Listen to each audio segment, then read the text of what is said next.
Assalamualaikum warahmatullahi wabarakatuh. Apa kabar anak-anakku semua? Ibu berharap kalian dalam keadaan sehat walafiat. Pada kesempatan hari ini, kita akan pelajari tentang gerak benda yang lintasannya tegak atau vertikal, yang kita kenal sebagai gerak vertikal. Terdapat beberapa contoh gerak vertikal dalam kehidupan sehari-hari yang dapat kita temui. Di antaranya seperti gambar berikut ini.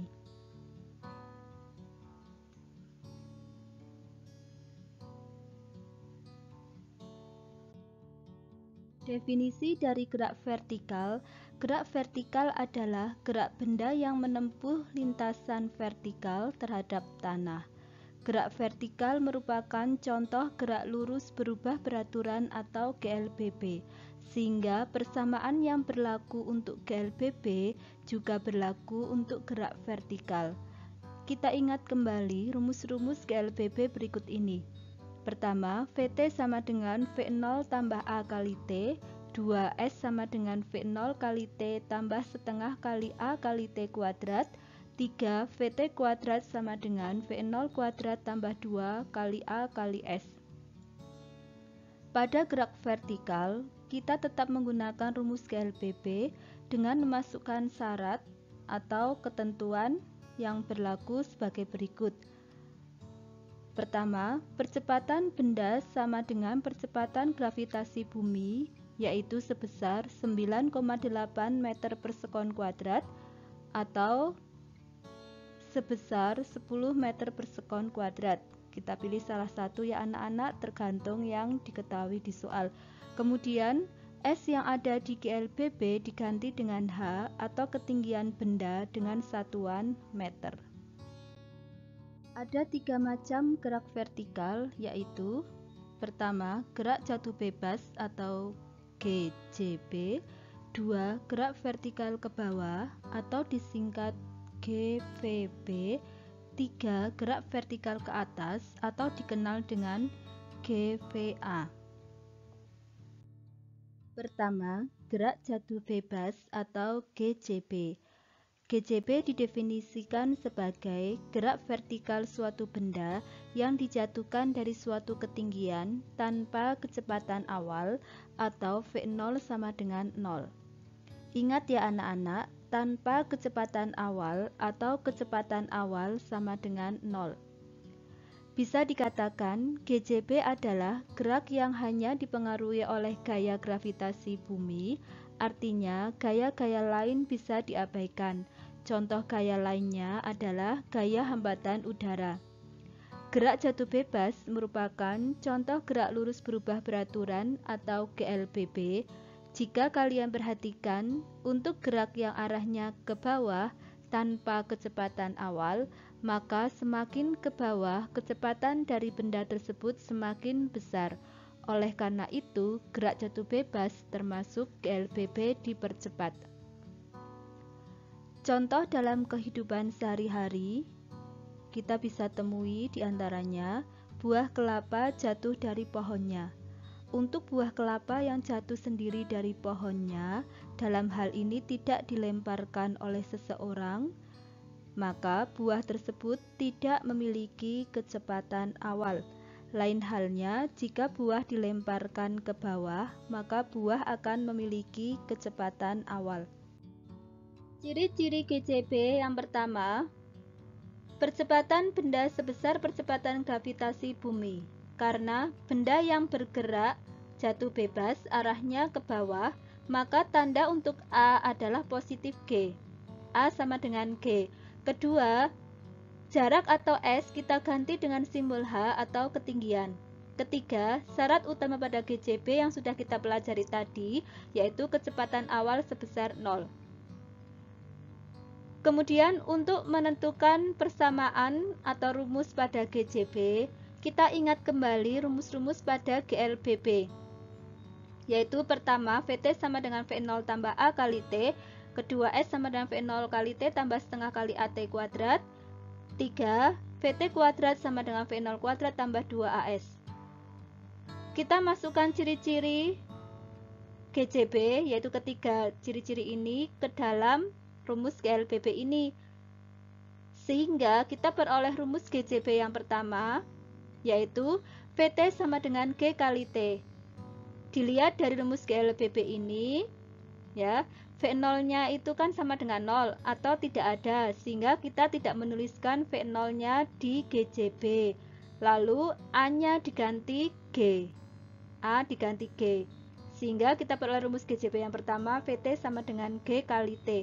Kemudian rumus GCB yang kedua, S di sini kita ganti menjadi H, V0-nya tidak ada, A kita ganti menjadi G. Kita peroleh rumus GCB yang kedua, H sama dengan setengah GT kuadrat.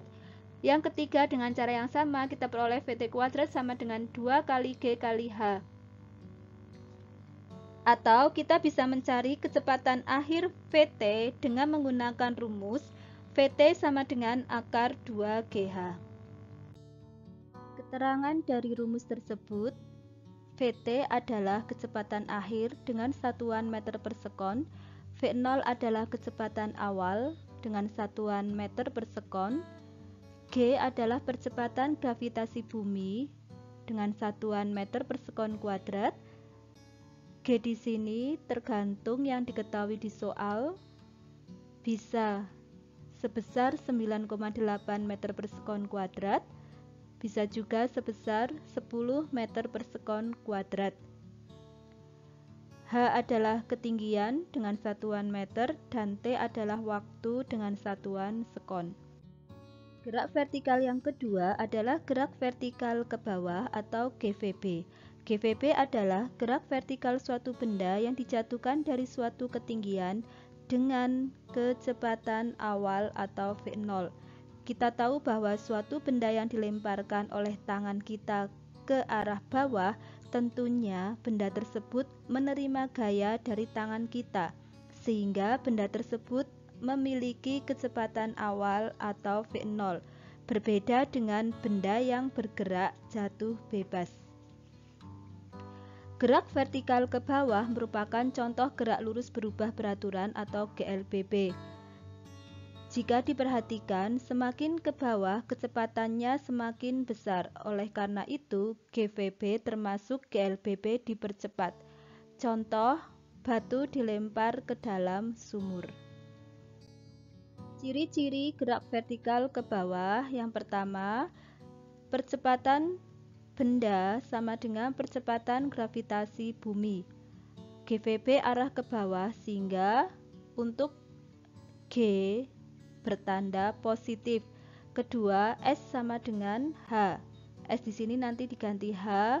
Lalu syarat atau ciri-ciri GVB yang ketiga memiliki kecepatan awal atau kecepatan awalnya ada.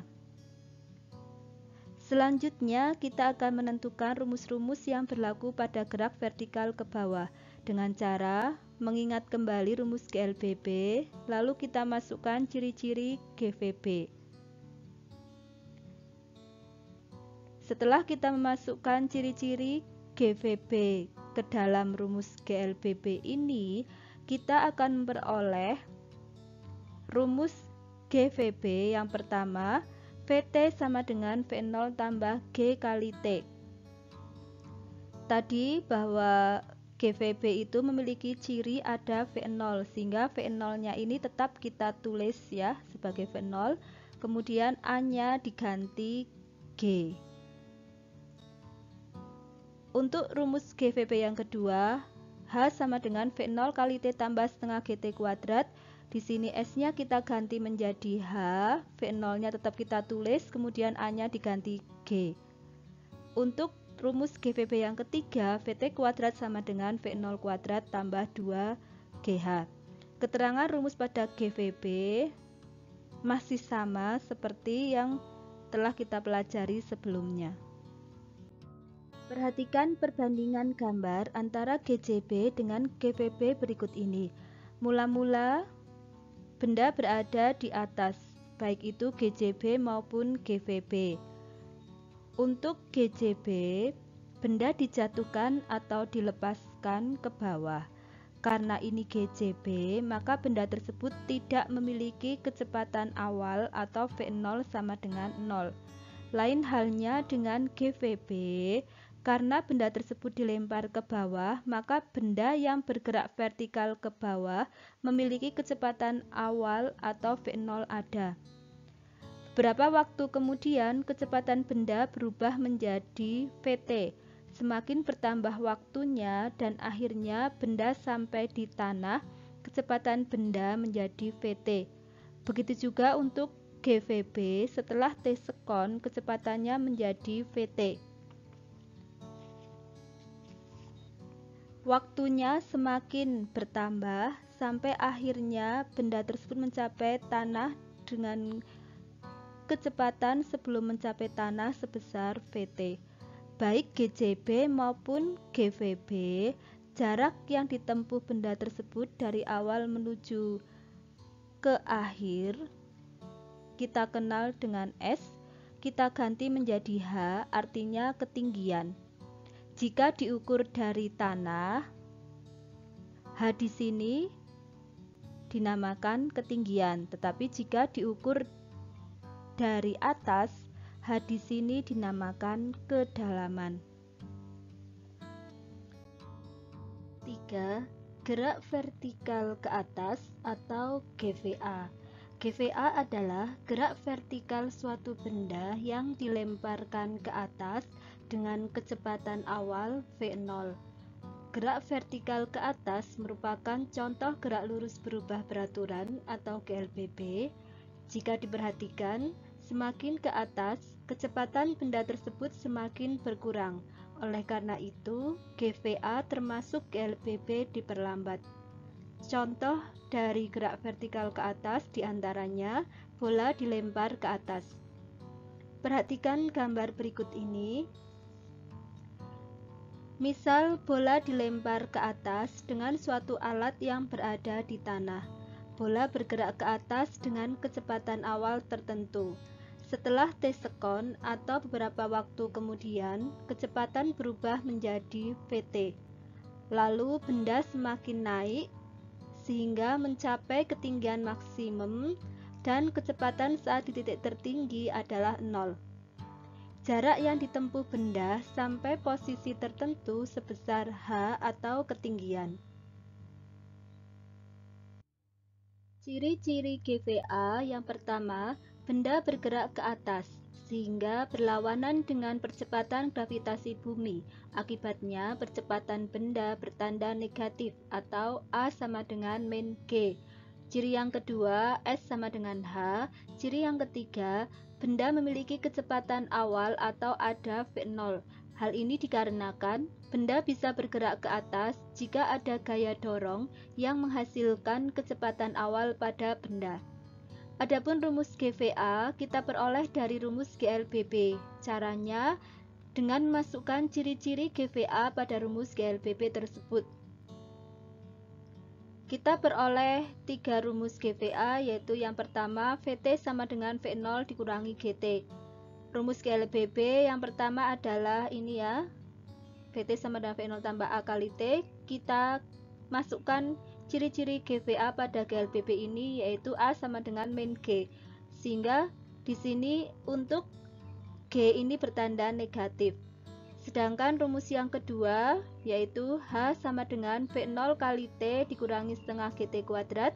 Rumus ketiga Vt kuadrat sama dengan V0 kuadrat dikurangi 2 kali G kali H. Ingat ya anak-anak, kecepatan awal V0 adalah kecepatan mula-mula saat benda berada di bawah. Sedangkan Vt adalah kecepatan setelah T sekon kemudian. Benda yang dilempar ke atas, suatu saat benda mencapai titik tertinggi. Pada saat mencapai titik tertinggi, benda tersebut akan diam sejenak. Kemudian, benda berbalik arah menuju ke tanah. Perhatikan gambar berikut. Seorang wanita melemparkan bola ke atas. Mula-mula, bola berada di posisi tangan wanita tersebut, yaitu di posisi A. Kemudian bola bergerak naik sampai mencapai titik tertinggi, yaitu titik D. Pada saat mencapai titik tertinggi, bola sesaat diam. Artinya, kecepatan di titik tertinggi adalah 0. Kemudian bola berbalik arah menuju ke bawah sehingga mencapai posisi G yang sejajar dengan posisi semula, yaitu posisi A.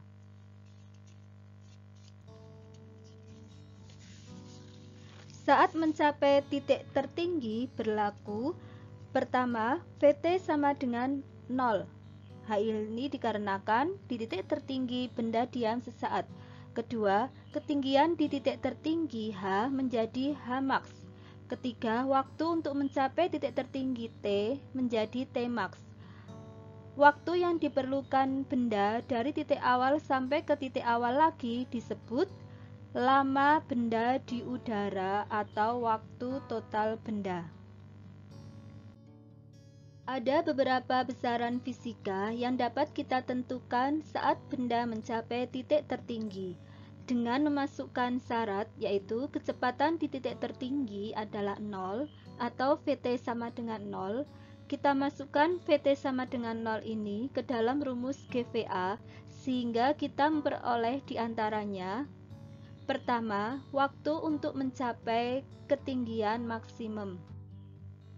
Saat bergerak naik, suatu saat benda mencapai titik tertinggi. Tentunya benda memerlukan waktu. Nah, waktu tersebut kita namakan Tmax. Dari rumus GVA yaitu VT sama dengan V0 dikurangi GT, kita masukkan VT-nya ini sebesar 0, sedangkan di ruas kanan tetap. Karena yang kita inginkan adalah rumus Tmax, maka yang ada Tmax kita pindahkan ke ruas kiri.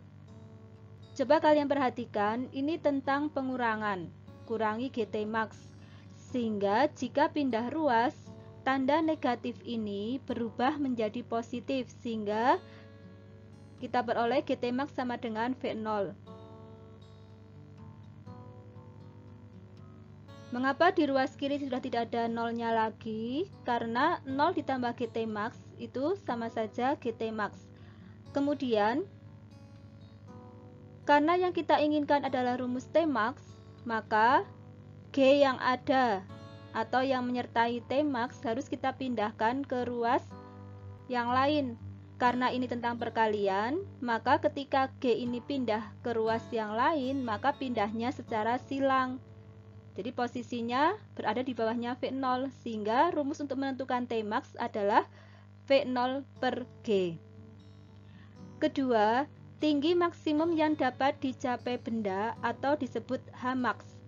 Kita menggunakan rumus GVA yaitu VT kuadrat sama dengan V0 kuadrat dikurangi 2G Hmax. Mengapa kita menggunakan rumus ini? Karena yang kita perlukan di sini adalah Hmax dan VT. Rumus GVA yang ada VT dan Hmax adalah rumus tersebut. Kita masukkan syarat di titik tertinggi yaitu VT sama dengan 0.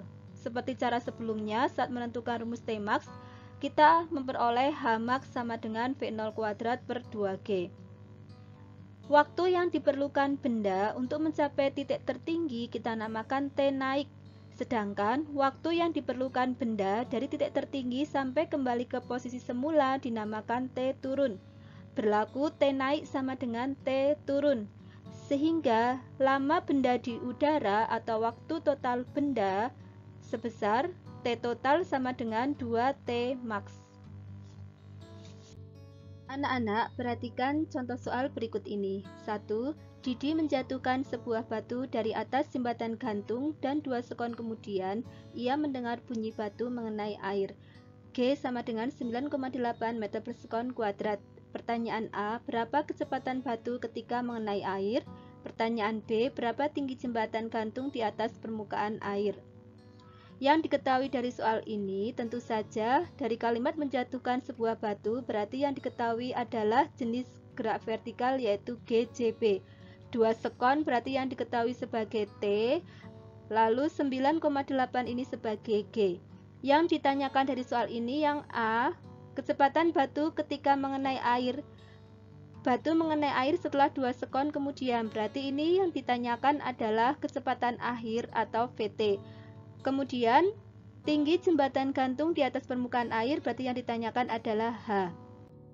Anak-anak, untuk mengerjakan soal ini, kita ingat kembali rumus GCB, yaitu VT sama dengan G kali T, H sama dengan setengah GT kuadrat, VT sama dengan akar 2GH.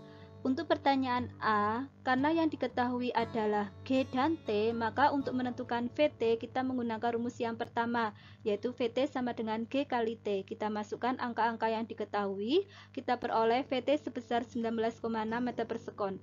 Kemudian untuk menentukan ketinggian, kita menggunakan rumus H sama dengan setengah GT kuadrat. Kita masukkan angka-angka yang diketahui dari soal tersebut, kita peroleh H sebesar 19,6 meter. Contoh soal 2, sebuah kelapa muda terjatuh dari pohonnya dengan ketinggian 20 meter. Jika percepatan gravitasi adalah 10 meter per sekon kuadrat, hitunglah lamanya waktu buah kelapa muda tersebut sampai ke tanah. Perhatikan dari soal ini, kita mengetahui bahwa jenis gerak vertikal yang ada yaitu GCB. Dari kata kelapa muda terjatuh dari pohonnya. Kemudian yang kita ketahui dari soal ini adalah ketinggian sebagai H sebesar 20 meter, kemudian 10 meter per sekon kuadrat ini sebagai G. Yang ditanyakan dari soal ini lamanya waktu, berarti yang ditanyakan adalah T. Untuk mengerjakan soal ini kita ingat kembali rumus GCB. Ada 3 rumus, kita pilih salah satu, kita pilih yang ada huruf-huruf yang diketahui di soal dan yang ditanyakan. Yang diketahui di soal ada huruf H, ada huruf G, sedangkan yang ditanyakan adalah T. Maka kita menggunakan 3 huruf ini, ternyata rumus GCB yang sesuai adalah rumus yang kedua, yaitu H sama dengan setengah GT kuadrat. Kita masukkan H sebesar 20, lalu G-nya sebesar 10, T kuadrat tetap, kemudian 10 ini dibagi dengan 2 atau 10 kali setengah, kita peroleh 5. Untuk mengerjakan soal ini, kita harus memindah angka 5 ini ke ruas yang lain, sehingga kita pindah secara silang, 20 per 5 sama dengan T kuadrat, kita peroleh 4. Karena yang ditanyakan adalah T, bukan T kuadrat, maka sampai di sini belum selesai. Kita menentukan T dengan cara mengakarkan 4. Kita peroleh T sebesar 2 sekon. Jadi lamanya waktu buah kelapa muda tersebut sampai ke tanah sebesar 2 sekon.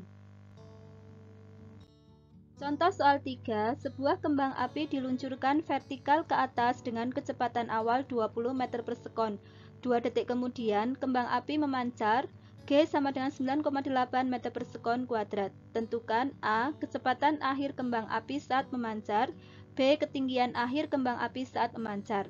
Yang diketahui dari soal ini, jenis gerak vertikalnya yaitu gerak vertikal ke atas atau GVA. Jelas dari kalimat soalnya ya.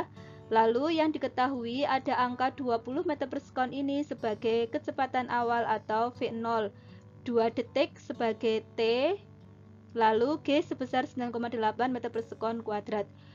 Yang ditanyakan kecepatan akhir kembang api, kecepatan akhir berarti VT, yang B ketinggian akhir berarti H. Untuk mengerjakan soal ini, kita ingat kembali rumus GVA, yaitu VT sama dengan V0 kurangi GT, H sama dengan V0 kali T kurangi setengah GT kuadrat, VT kuadrat sama dengan V0 kuadrat dikurangi 2GH. Soal A yang ditanyakan adalah VT. Yang diketahui tadi ada T dan G, berarti rumus yang tepat kita gunakan adalah rumus yang pertama, yaitu VT sama dengan V0 kurangi G kali T. Kita masukkan angka-angka yang diketahui dari soal tersebut, kita peroleh kecepatan akhir sebesar 0,4 meter per sekon. Kemudian untuk menentukan H, kita menggunakan rumus yang kedua, yaitu V0T kurangi setengah GT kuadrat. Kita masukkan angka-angka yang diketahui dari soal tersebut, kita peroleh ketinggiannya sebesar 20,4 meter. Contoh soal 4, sebuah benda dilemparkan vertikal ke atas dengan kecepatan awal 25 meter per sekon. Berapa ketinggian maksimum yang dicapai benda tersebut? G sama dengan 10 meter per sekon kuadrat. Yang diketahui dari soal ini, yang pertama yaitu jenis gerak vertikalnya adalah GVA. Kemudian 25 meter per sekon ini sebagai V0. Lalu ada G sebesar 10 meter per sekon kuadrat. Yang ditanyakan ketinggian maksimum berarti H max. Kita ingat kembali rumus untuk menentukan H max yaitu sebesar V0 kuadrat per 2G. Kita masukkan angka-angka yang diketahui dari soal tersebut. Sehingga H max sama dengan 25 kuadrat per 2 kali 10. Kita peroleh ketinggian maksimum yang dicapai benda tersebut sebesar 31,25 meter. Soal kelima, sebuah batu dilempar ke bawah dari tepi sebuah jurang dengan kecepatan 4 meter per sekon dan tiba di dasar jurang dalam 3 sekon. Jika G sama dengan 10 meter per sekon kuadrat, berapa kedalaman jurang tersebut? Yang diketahui dari soal ini, sebuah batu dilempar ke bawah berarti jenis gerak vertikalnya adalah GVB. 4 meter per sekon ini karena batu dilempar ke bawah dengan kecepatan, maka kecepatan ini sebagai kecepatan awal atau V0. Kemudian tiba di dasar jurang dalam 3 sekon. 3 sekon ini sebagai T. Lalu yang diketahui ada G juga sebesar 10 meter per sekon kuadrat. Yang ditanyakan adalah kedalaman atau H. Kita ingat kembali rumus-rumus pada GVB. Karena yang diketahui di soal ada V0, T, dan G yang ditanyakan H, 4 huruf ini terdapat pada rumus yang kedua, yaitu H sama dengan V0 kali T tambah setengah kali G kali T kuadrat. Kita masukkan angka-angka yang diketahui dari soal tersebut. Kita hitung, kita peroleh H sebesar 57 meter. Jadi kedalaman jurang tersebut adalah 57 meter. Demikian anak-anak materi yang kita pelajari pada pertemuan hari ini. Tetap semangat ya anak-anak, walaupun kalian harus belajar mandiri dari rumah. Jangan lupa untuk menyelesaikan semua tugas-tugas karena kita sudah mendekati akhir semester 1. Selalu terapkan 5M saat keluar rumah. Salam sehat. Saya akhiri, wabillahi taufiq wal hidayah. Wassalamualaikum warahmatullahi wabarakatuh.